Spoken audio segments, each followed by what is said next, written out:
அதே நேரம் எங்களுக்கு தெரியும் வடமாகாணத்தில் அதிகளவான தீவுகள் இருக்கிறது.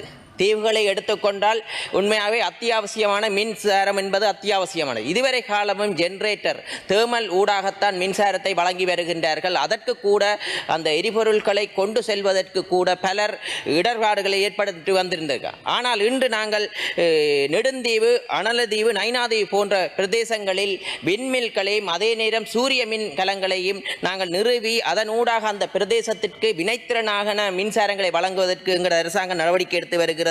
அதேபோல் நாங்கள் உங்களுக்கு தெரியும் நெடுந்தீவு தீவு பகுதிகளில் எந்த எரிபொருள் நிரப்பு நிலையங்களும் கூட எந்த அரசாங்கங்களும் நிறுவவில்லை. ஆனால் எங்களது அரசாங்கம் ஓராண்டுக்குள் நாங்கள் நெடுந்தீவில் அங்கே ஒரு எரிபொருள் நிரப்பு நிலையங்களை ஆரம்பிப்பதற்கு யார் கூட நினைத்திருக்கிறார்கள், யாரும் கேட்கவில்லை. அங்கத்திய பிரதேச வாழ் மக்கள் கூட எங்களுக்கு எரிபொருள் நிரப்பு நிலையங்களை அமைக்கும்படி கேட்கவில்லை.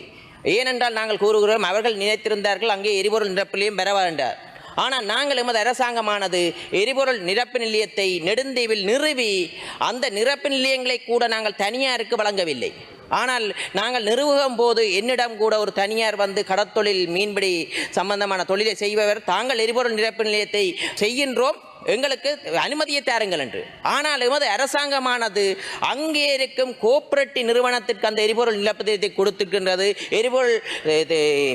எரிபொருள் அமைச்சால் புனரமைத்து அந்த எரிபொருள் நிலையத்தை வழங்கி இருக்கிறது கோஆபரேட்டிவ்க்கு. அந்த வகையில் முன்னைய காலங்களில் இந்த எரிபொருள் நிரப்பு நிலையங்களை வியாபாரமாக அமைச்சர்கள் பாராளுமன்ற பயன்படுத்திய வரலாறு தான் இருக்கிறது.